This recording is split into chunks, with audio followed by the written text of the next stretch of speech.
할렐루야. 오늘 우리가 함께 나눌 말씀의 제목은 온 땅의 주를 보라. 온 땅의 주를 보라. 이 말씀 통하여 오늘 우리에게 살아 역사하시는 하나님의 음성 들으시기를 축복합니다. 주차를 했던 곳에서 이제 차를 움직이려다 보면 새가 실내해 놓은 것들을 가끔 보게 됩니다. 이것 때문에 이제 난감한 때가 있어요. 차에 물티슈라도 있으면 조금 그래도 나은데, 그러니까 이제 차를 가지고 다니는 사람은 누구나 이런 경험을 가끔 하게 되지요. 처음에는 새가 얼마나 참 밉고 짜증이 나는지 몰라요. 아유, 이놈의 자식들 뭘 그냥 이렇게 많이 묻고 많이도 그냥 부어놨네, 이렇게 생각을 하다가 이렇게 고개를 이제 좀 들어보면 거기는요, 이게 새 집이 있을 가능성이 가끔 있습니다. 새 집이 아니면 새들이 주로 거기 와서 이제 앉아 있는 그런 자리더라라는 거죠. 뭡니까? 내가 새들의 영역을 침범했다는 것을 이렇게 알게 됩니다. 새의 영역에도 여러분 경계선이 있다는 거 아십니까? 그 온 국민이 즐겨보는 다큐멘터리 동물의 왕국에 보면요, 이 자기의 영역이라고 하는 이 영역이라는 게 어느 한 경계선이 있지 않겠습니까? 영역이 없는 동물이 없더만요. 모든 동물은 다 영역이 있고, 영역이 없는 동물은 영역을 가지기 위해서 목숨을 걸더군요. 그 안에 들어가면 그들은 공격을 합니다. 우리가 새가 이쁘게도 지저귀인다, 아유 새들이 이쁘게도 지저귀네, 이렇게 이야기를 하는데, 근데 사실은 이 듣기 좋다고 하는 이 새소리가요, 실제로는 다른 새들에게 야, 너 지금 내縄張리에 들어왔어? 내 영역에 들어온 거야. 조심하는 게 좋을걸. 안 그러면 내가 가서 쪼아줄 거야. 조심해. 너 빨리 나가. 그러니까 야, 나가라니까. 이렇게 경계를 하고 물러가라고 경고를 하는 그런 소리라고 합니다. 새뿐입니까? 모든 생명체는 나름대로의 자기 영역을 가지고 있더라는 겁니다. 초등학교 때와 10대 때 저도 저의縄張리가 있었습니다. 이縄張리라는 말을 쓰면 안 되는가요? 저의 영역이 있었습니다. 어디였을까요? 저의 영역은요, 부산의 송도, 남포동 이런 데, 이 일대가 제縄張리였습니다. 그렇다고 해서 거기 제가 누구의 돈을 받고 이런 거 전혀 없습니다, 여러분. 그냥 거기에 열심히 돌아다녔다고요. 그런 뜻입니다. 그러고 보니까 사람도 영역이 있긴 마찬가지네요. 누가 정한 경계입니까, 여러분? 누가 정해준 것이 아니라 내가 주로 생활하는 곳이기 때문에 그렇게 된 거더라라는 겁니다. 새들도 그렇고 심지어 길고양이들도 마찬가지예요, 여러분. 여러분, 고양이들도 이렇게 보면 자기들 영역이 있습니다. 그럼 그들이 그 영역, 그 지역의 주인입니까? 아닐걸요. 우리 시편 74편 17절과 시편 104편 9절을 우리가 한번 같이 읽어볼게요. 앞에 뜹니다. 시작. 주께서 땅의 경계를 정하시며 주께서 여름과 겨울을 만드셨나이다. 주께서 물의 경계를 정하여 넘치지 못하게 하시며 다시 돌아와 땅을 덮지 못하게 하셨나이다. 경계를 정하신 것이 누구시라고요? 하나님이시라고요. 모든 땅과 하늘의 주인은 여호와 하나님이심을 믿으시길 바랍니다. 당연히 경계도 하나님께서 말씀하시면 그것이 자연의 이치와 섭리 혹은 또 법칙이 된다는 사실 또한 깨달으시길 바랍니다. 창조주 하나님이 나의 하나님이심을 믿고 감사하고 하나님만 섬기는 성도 되시기를 축복합니다. 한번 따라할까요? 하나님의 소원은 우리가 예수 그리스도 안에서 세상의 법을 넘어서는 성도가 되는 것이다. 시작. 하나님의 소원은 우리가 예수 그리스도 안에서 세상의 법을 넘어서는 성도가 되는 것이다. 할렐루야. 사랑하는 여러분, 예수 그리스도 안에서 세상의 법을 넘어서는 성도 되시기를 축복합니다. 세상에는요, 경계선과 관련된 많은 법들이 있어요. 그 법은요, 우리에게 많은 영향을 줍니다. 우리가 관심이 없거나 하고 또 몰라서 영향을 안 받는 것처럼 생각할지는 모르지만 그러나 사실은 많은 영향을 받고 삽니다. 법을 알면 이끄는 자가 되고 법을 모르면 끌려다니는 자가 되는 것이 세상이더군요. 이웃교회가 얼마 전부터 이제 주차장을 넓히는 공사를 하고 있습니다. 이웃교회라고 해서 바로 옆이 아니고요. 친하게 지내는 우리 시찰 내의 한 교회가 그렇습니다. 공사를 시작해서 이제 거의 마무리 단계가 되었는데요. 처음 시작할 당시에 교회 옆에 이제 작년인가 새로 오픈을 한 공업사가 있었어요. 거기가 이제 그냥 언덕이었는데 대단해요. 그리고 이제 공사를 하면서 땅을 더듬어 올리더니 번듯한 공장이 들어서더군요. 근데 이제 이 공장을 지을 당시에 그 공장이 이제 조금이라도 더 넓혀지기 위해서 이제 그 교회에 부탁을 하는 거예요. 교회에 옹벽이 있고 저희 옹벽이 있는데 여기는 뭐 길이 날 수도 없는 거고 그런 데니까 이렇게 딱 붙일 수 있게끔 좀 해주시면 안 되겠습니까? 목사님이 교회에서 의논을 해가지고 그렇게 하시라고. 그렇게 해서 교회 옹벽을 붙여가지고 상당히 자기들 땅이 이제 넓어졌어요. 근데 이제 이번에 이 교회가 주차장을 넓히는 공사를 했던 겁니다. 그동안 밭으로 묵혀두었던 땅을 이제 주차장을 만드는 거예요. 근데 이 공장의 사장님이 막 그냥 혈압 목에 핏대를 세우면서 아니 그렇게 하면 우리 공장이 이렇게 공장 땅을 먹지 않느냐고, 공장 땅이 물렸다고, 당장 이거 치우라고, 이 벽을 이렇게 하면 어떻게 하냐고, 치우세요. 그러니까 막 고를 부리면서 큰 소리를 빵빵 치는 거예요. 그래서 이제 이 공사하는 분들이 측량을 해봤겠죠. 측량을 해봤더니 얼마나 물려 있었을까요? 한 개도 안 물려 있었어요. 전혀 물려 있지 않고 살짝 물려 있는 게 구교지가 살짝 물려 있더랍니다. 이 사실을 알게 되고 이제 이 교회 장로님이 이때까지 옆에 봐드렸던 옹벽 이거 다 원상복귀 해놓으세요. 이 말을 하려다가 교회가 그러면 안 된다 해서 그냥 참고 말았다라고 하는 그런 소식이 있습니다. 당연히 이제 이 공장 사장님은 머쓱해져 버렸죠. 이웃지간에 교회가 그렇게 봐줬는데도 불구하고 머쓱해졌습니다. 경계선을 조금이라도 더 잡고 조금이라도 더 넓게 쓰려는 욕심이 났을까요? 이도저도 아니면 교회라서 그냥 반대를 했던 걸까요? 어쨌든 청량 결과가 나오고 난 뒤에 이 사장님은 더 말을 못하게 되었다라는 거죠. 우리나라에 국제정치학으로 유명한 학자 한 분이 있습니다. 이충근 박사라는 분인데요. 이 박사님의 강의를 저는 이제 즐겨 듣는 편입니다. 요즘은 좀 뜸하긴 합니다만 제가 한때 굉장히 열심히 즐겨 들었습니다. 근데 이 박사님이 한 말 중에 제가 아주 기억에 남는 그 말이 있습니다. 여러분 우리나라의 국경선이 어디까지인지 아십니까? 현재로서는 남북한이 분단되어 있으니까 38선이 우리나라의 대한민국의 국경선이겠죠.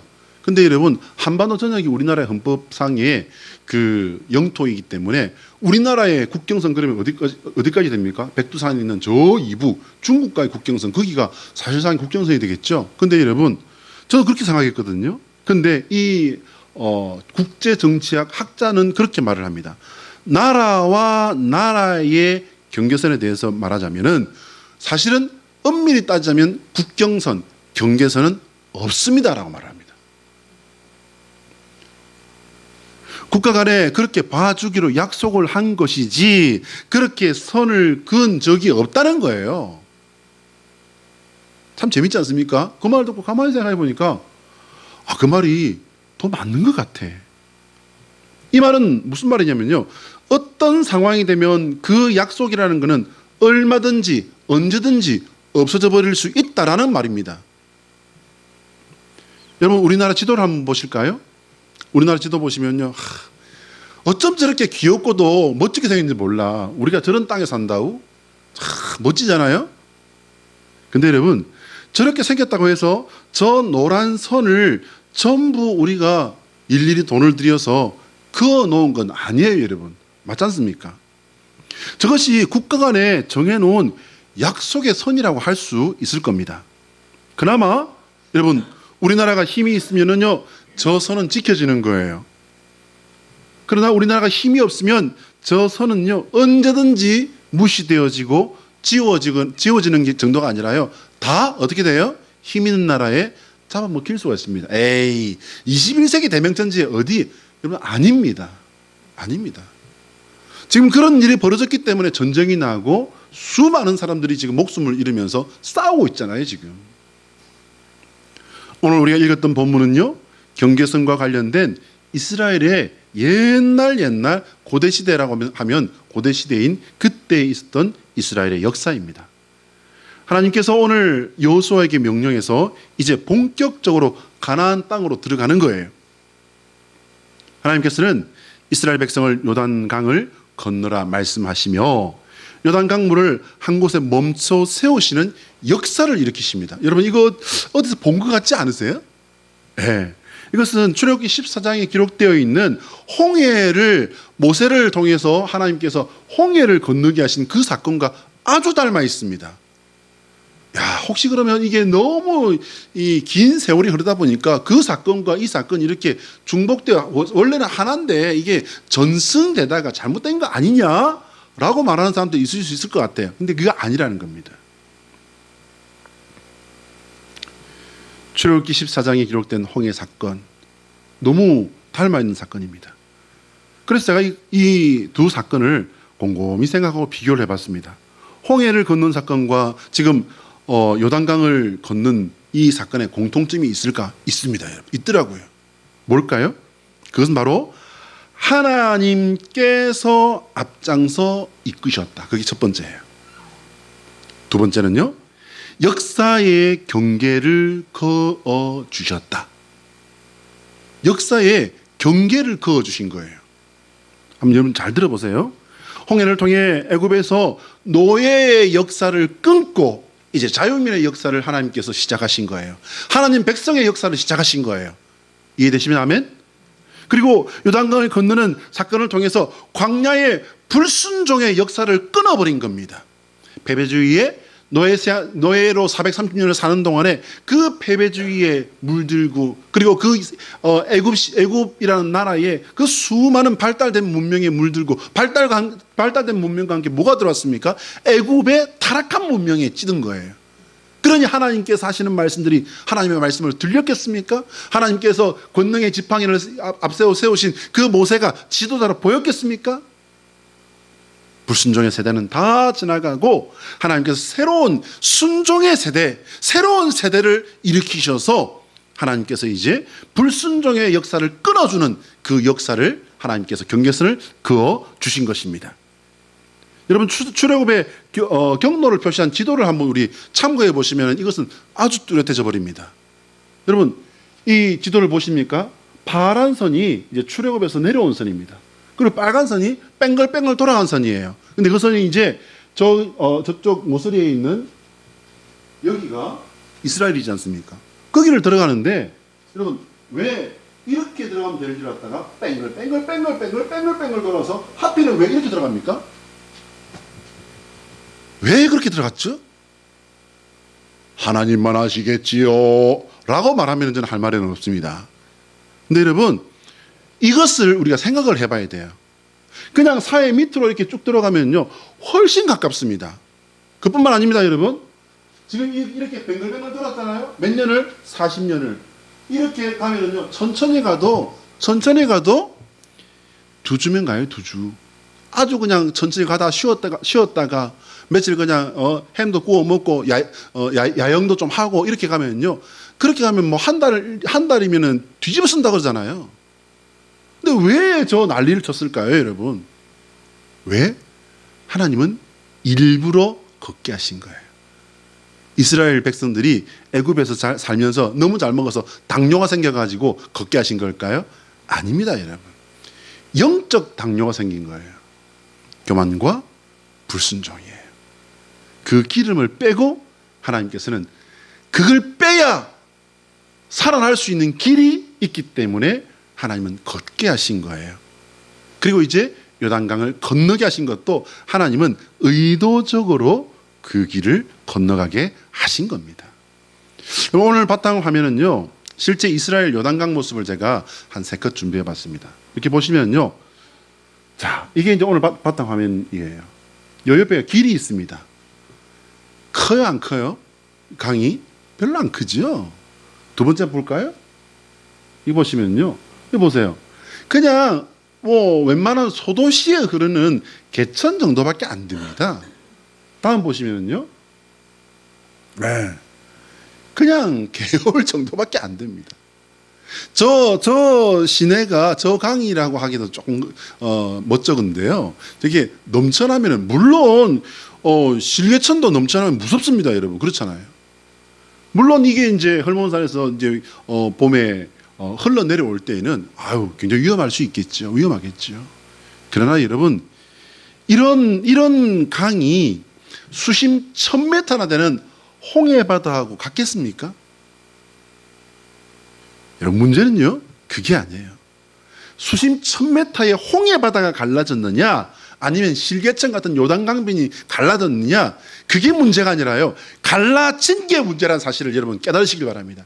하나님이 앞서 가신 게 문제라는 사실을 여러분 놓치지 마시길 바랍니다. 하나님이 일을 하셨다는 사실이 제일 중요한 본질이라는 사실을 여러분 놓치지 마십시오. 왜 굳이 하나님께서는 이런 강을 거창하게 건너게 하셨을까? 하나님께서 원하신 게 있다는 겁니다. 제가 정리하는 건 세 가지를 한번 들어보시기 바랍니다. 첫 번째는요, 하나님께서는 이스라엘 무리와 함께 그 하나님께서 지킬 공동체의 질서를 만드셨어요, 여러분. 여러분 이거 잘 성경 읽을 때마다 이거를 정리를 하셔야 됩니다. 공동체의 질서를 만드셨습니다. 여러분 질서 이거요. 질서가 어디서부터 만들어졌다고요? 질서는요, 하나님이 창조하시면서부터 세상에 세우신 것이 자유와 질서의 두 기둥입니다. 공동체의 질서를 만드셨고 이것을 세우신 겁니다. 두 번째는요, 새로운 지도자 여호수아와 함께 하심을 보여주시마. 오늘 우리가 읽었던 우리 오늘 본문 7절 거기에 나오지 않습니까? 내가 모세와 함께 했던 것처럼 너와 함께 하며 너를 온 이스라엘 공동체 앞에서 높이리라. 지도자를 세우신 거예요. 세 번째는요, 이스라엘 무리의 순종과 함께하는 하나님의 역사를 본격적으로 그리고 구체적으로 실질적으로 보여주기를 원하신 겁니다. 그럼 오늘 우리에게 하나님께 주시는 메시지는 여기서 뭘까요, 여러분? 하나님께서 명령하신 그 길은 하나님과 함께 넘어가라는 거예요. 여러분 하나님께서 주시는 그 명령, 하나님의 그 명령을 받는 것은요 어려운 일이 아닙니다. 기록되어 있고요. 이 기록된 말씀을 가지고 한 주에 적어도 한 번 이상 훈련받은 목회자가 목이 터져라 밤새도록 읽고 준비하고 연구하고 준비해 와가지고서 목이 터져라 외치지 않습니까? 거기서 하나님께 주시는 음성을 여러분 못 듣는 사람은요 아직 어린 사람이거나 문제가 생겨서 들을 귀가 닫혀버린 거예요. 대부분의 사람들은 듣습니다. 그러면 뭐가 문제라는 거예요? 가지 않는 내가 문제라는 겁니다. 사랑하는 여러분, 하나님께서 명령하신 즉 요단강을 건넌 이스라엘처럼 오늘 우리에게도 하나님께서 명령하실 때에 그 길을 걸어내시는 저와 여러분 되시기를 축복합니다. 여러분 결과는 여호와 하나님께 맡겨야 합니다. 내가 이 일의 결과를 염려하고 계산하는 것은요 하나님 앞에서 합당한 행동이 아니에요. 하나님께서 명령하신 일이라면, 하나님께서 명령하신 일이라면 한번 따라합니다. 실패해도 하나님의 뜻이 있다. 실패해도 하나님의 계획이 있다. 우리는 그걸 믿는다. 할렐루야. 하나님께서는 결코 당신의 백성을 홀로 보내지 않으십니다. 제가 하나님께 반한 게 바로 이 점이에요. 하나님은 책임지시는 하나님이에요. 에덴 동산에서부터 오늘까지 그랬고 하나님께서는 세상이 끝나는 그날까지 당신의 백성을 책임지시는 하나님이십니다. 저는 그 하나님이 너무 멋있고 너무 좋아요. 할렐루야.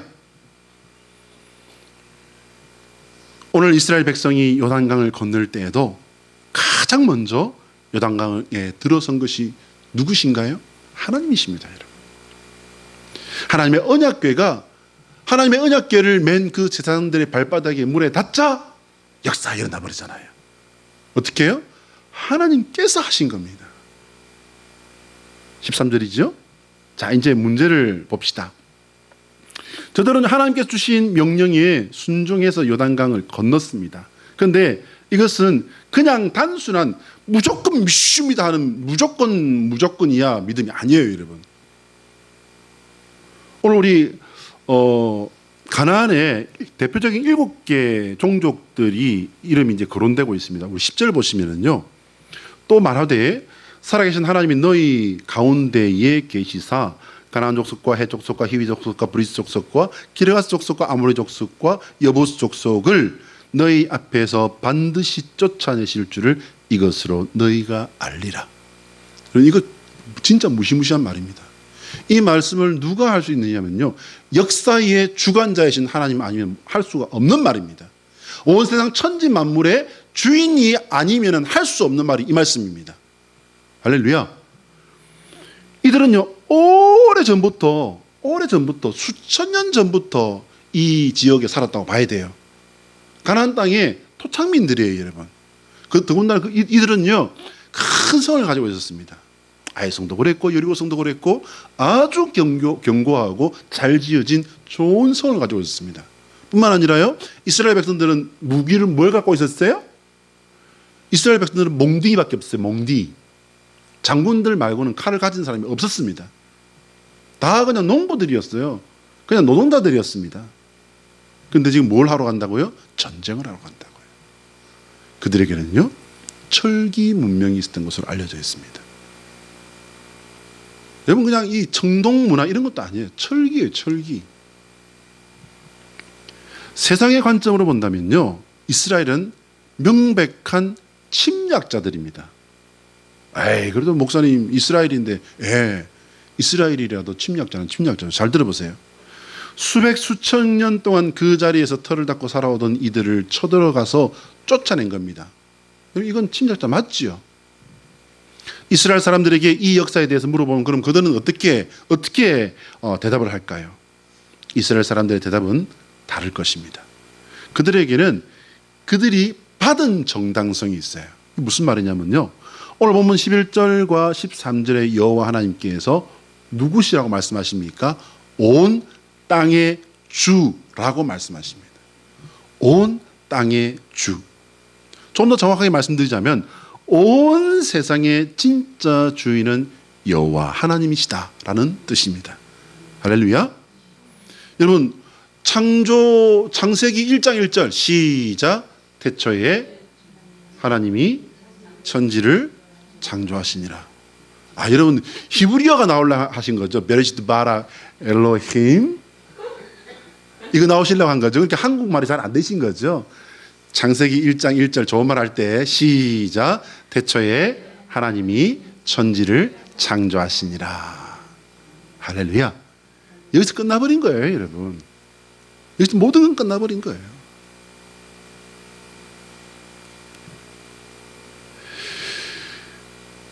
창조를 하나님께서 직접 하신 거예요. 하나님께서 창조주이시기 때문에 주인이신 건 당연한 겁니다. 누군가의 의뢰를 받아서 창조하신 게 아닙니다. 누군가의 도움을 받아서 혹은 누구를 도와서 창조하신 게 아니에요. 세상 창조는 하나님께서 원하셔서 하나님께서 직접 하신 것이라는 사실을 믿으시길 바랍니다. 온 세상의 주인이신 여호와 하나님께서 명령하신 정도가 아닌 이끄신 일이란 거예요. 이끄신 일. 직접 하시며 이끄신 일이기 때문에, 여러분, 그렇게 본다면 이스라엘은 침략자입니까? 아닙니까? 그분의 명령을 받고 그냥 애굽에 살았으면요, 잘 살았을 거예요. 적어도 수천 년 동안 잘 살았을 겁니다. 이들을 침략자라고 부르는 것은 셋대가 자기 영역을 주장하면서 짹짹짹 지저귀는 것에 불과합니다. 저는 이게 딱 이해가 되면서 어제 말씀 준비하다 그렇구나. 그럼 지금 이스라엘을 욕하는 사람들 생각보다 많습니다. 많습니다. 그분들의 그 주장은 한 가지예요. 이스라엘이 침략자라는 겁니다. 저는 생각이 다릅니다. 제가 시온주의자이기 때문에 아니요, 여러분, 전 그런 거 아닙니다. 하나님이 주인이시기 때문입니다. 온 세상의 주인은 하나님이십니다. 그 하나님이 이것을 그냥 어느 날, 야, 오늘 날씨 보니까는 침략하기 딱 좋은 날이야. 너가 가서 그것 좀 어떻게 한번 해봐봐. 이렇게 말씀하신 게 아니에요. 창세기 15장 16절의 말씀에 그 힌트가 있습니다. 한번 볼까요? 같이 한번 읽어봅니다. 앞에 뜹니다. 시작. 내 자손은 4대 만에 이 땅으로 돌아오리니 이는 아모리 족속의 죄악이 아직 가득 차지 아니함이니라 하시더니. 여러분, 아모리 족속이 누굽니까? 가나안의 족속들을 말하는 거예요. 창세기 15장 16절은요, 구약성경 내용 중에 유명한 난해구절이에요. 난해구절이 뭡니까, 여러분? 이게 풀어 해석하기가 아주 어려운 구절이라는 뜻이지 않습니까? 왜 그럴까요? 왜냐하면요, 하나님께서 가나안 족속을 징벌하신다는 것까지는 알겠는데, 징벌하는 이유도 사실은 이게 해석이나 연구가 어려운 부분인데 때를 말씀하셨기 때문이에요. 근데 그나마 그 때도 말씀하셨는데 시간이 길어도 너무 길었던 겁니다. 성경 연대기에 나와 있는 표를 간략하게 참고해서 이렇게 봐도요, 창세기 15장과 오늘 우리가 읽었던 요단강을 건너는 사건까지의 대략적인 시간이 얼만큼인지 여러분 혹시 감이 잡히십니까? 대략적으로 이렇게 계산해 보면요, 750년 정도 됩니다. 길죠. 하나님께서 아브라함의 자손을 앞세워 당신의 계획을 실천하신 시간이 인간의 시간상으로 계산해 보면요, 자그마치 750년이나 걸렸다는 겁니다. 한 사람을 가족 되게 하시고 가족을 민족 되게 하시고 이제 아브라함과의 약속의 그 마지막 단계로 그 민족을 나라 되게 하시는 일을 하나님께서 한 민족에 징벌을 주시고 한 민족은 나라 되게 하시는 일을 이루시면서 펼쳐 가시더라는 겁니다. 놀라우신 하나님의 섭리를 찬양하시길 바랍니다. 그럼 하나님께서 750년, 60년 동안 준비하며 기다리셨다가 징벌하신 가나안 족속의 그 죄명은 뭘까요, 여러분? 그 죄는 뭘까요? 여러분 기억하십시오. 우상숭배입니다. 우상숭배. 가나안 땅은요, 아주 끔찍하게 잔혹하고 엄란하기 짝이 없는 우상숭배의 땅이었던 겁니다. 자, 그럼 여기서 3500년 뒤를 살아가는 우리에게는요, 불편한 문제가 생겨버렸어요. 그게 뭐냐면요, 우리의 시각으로 보면 이스라엘은 벌써 3500년에, 그러니까 고대시대 때라고 쳐도 일단 전쟁 범죄를 저지른 거예요. 하나님께서 명령하신 것이라고는 하지만 지금의 생각으로 본다면 사람은 누구나 종교 선택할 수 있지 않냐, 종교의 자유가 있지 않냐, 그러니까 지금 그때하고 지금하고는 이게 맞지 않은 거야. 이게 차이가 나는 거라니까. 이게 괴리라는 거야 라고 말할 수 있습니다. 지금 우리 시대의 눈으로 본다면 그건 분명합니다. 그러나 여기서 우리가 한 가지 다시 챙겨야 할 사실이 있어요. 온 세상의 주인이 누구신가를 생각하십시오. 이 문제를 다시 생각하고 계산을 해보시기 바랍니다. 하나님께서 온 세상의 주인이십니다. 하나님께서 자유를 주신 것은 그 자유를 가지고 하나님을 자유롭게 선택하라는 거예요. 자유를 가지고 진실한 마음으로 하나님을 사랑하며 하나님을 선택하라고 주신 것이 자유의지입니다. 하나님께서는 지금 아브라함과의 약속을 지키시며 세상을 더럽히며 세상 만물의 주관자이신 하나님을 노엽게 한 민족을 벌하신 거예요. 하나님께서 여호수아와 이스라엘 백성을 통해 행하신 가나안 정복 전쟁을 보시기 바랍니다. 저는 여러분 이 가나안 정복 전쟁 부분을 읽으면서 고민 많이 했습니다. 어느 날 갑자기 처음 읽을 때는 몰랐죠, 여러분. 어느 날 성경은 읽으면 읽을수록 이게 막 이런 것도 있었어? 하는 게 그냥 툭툭 튀어나오잖아요. 하나님께서 왜 이렇게 많은 사람을 죽이셨을까? 왜 이렇게 많은 사람, 그러니까 사람이 죽는 역사가 있더라고요. 근데 하나님께서 원하시는 역사는 뭐다? 하나님께서 목표하신 역사는 뭐죠? 죽이는 역사입니까? 살리는 역사입니다. 너무나도 잔혹하게 쓸어버리는 모습이 성경 여기저기 기록되어 있었습니다. 하나님께서 사랑과 은혜의 하나님께서 어떻게 이러실 수가 있나? 저는 성경을 읽으면서 이 문제에 대해서 제법 오래 고민했습니다. 사람들은 그렇게 말할 수 있습니다. 아무리 하나님이시지만 어떻게 하나님이시면 그럴 수가 있나, 이렇게 말할 수 있습니다. 너무하신 거 아닙니까? 라고 말할 수 있습니다. 세상 사람들은 그렇게 말할 수 있습니다. 자, 그러면 여러분은 어떻게 생각하십니까? 제가 찾은 대답은 그겁니다. 하나님은 그러셔야 했습니다. 하나님은 자비와 긍휼을 베푸시는 은혜의 하나님이시지만 거룩하신 하나님이시고 공의와 정의를 지키셔야 하는 세상 모든 만물의 주관자이십니다. 그분은 왕이십니다. 그분이 지키시지 않으면 지킬 사람은 없는 거예요. 그 하나님은 죄를 미워하십니다. 하나님께서 죄를 얼마나 미워하시는지 여러분 지금은 이제 깨달으셨죠? 아시지요? 얼마나 미워하십니까? 하나님께서는 죄를 미워하시되 하나뿐인 아들을 십자가에 매달아 죽이실 만큼 하나님은 죄에 대해서 단호하신 분입니다. 절대 잊지 마십시오. 하나님께서 사랑과 은혜의 하나님이시기만 하다고 생각하는 것은 아주 잘못된 생각입니다. 한번 따라할까요? 예수 그리스도의 십자가는 죄에 대한 하나님의 결단이고 자녀를 위한 하나님의 사랑이다. 시작. 예수 그리스도의 십자가는 죄에 대한 하나님의 결단이고 자녀를 위한 하나님의 사랑이다. 할렐루야. 저는 이 하나님이 너무너무 좋습니다. 그러니까 지금 아직 만나지도 못해서 이렇게 좋은데 우리가 천국 가서 하나님의 그 영광 보면 얼마나 좋을까요? 우리 땡그란 눈 강권사님은 더 눈이 땡그레지시지 않을까? 저는 그게 너무너무 궁금합니다. 말씀을 정리하겠습니다. 애완견을 데리고 산책을 하는 사람들을 보면요, 멍멍이가 이제 혼대 냄새를 맡으면서 전봇대나 나무에 쉬를 하는 것을 이렇게 사랑스러운 눈으로 지켜봐 줍니다. 저는 개를 그렇게 좋아하는 편은 아니지만 그러나 그 모습도 다 좋습니다. 예, 좋아요. 개의 그런 행동은 집에서 쉬를 참고 있다가 밖에 나와서 해결하는 단순한 그런 게 아니라고 합니다. 다른 개가 쉬를 통해 자신의 영역을 표시해 놓은 그것을 자신의 냄새를 가지고서 덮어버리는 행동이라고 말을 하더군요.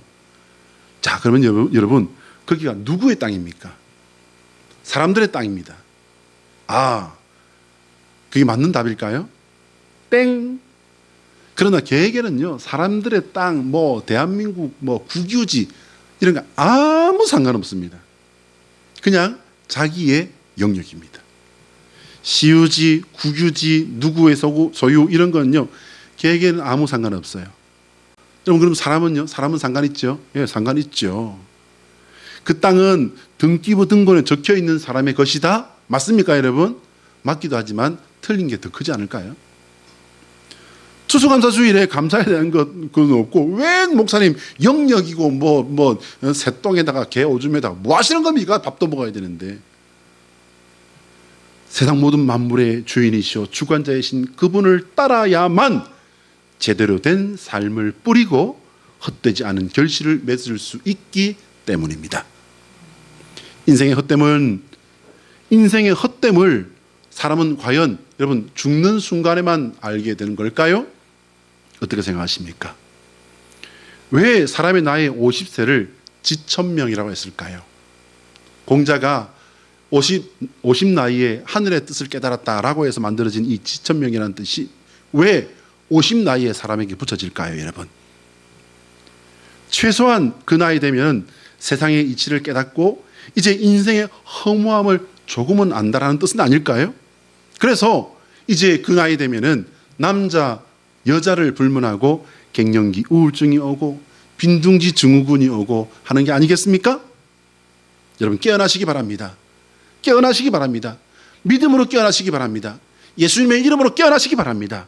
그리고 하나님을 섬기시기 바랍니다. 오직 예수의 믿음으로 여호와 하나님을 섬기시기 바랍니다. 그분만이 진짜 주인이시기 때문입니다. 인생이 등기부 등본에 목숨을 거는 세상에서 온 세상의 주인이신 여호와를 나의 하나님으로 그분이 나를 위해 십자가에 매달아 죽인 그 예수님을 나의 그리스도로 섬기는 진짜 부자, 성도 되시기를 예수 그리스도의 이름으로 축복합니다. 기도하겠습니다.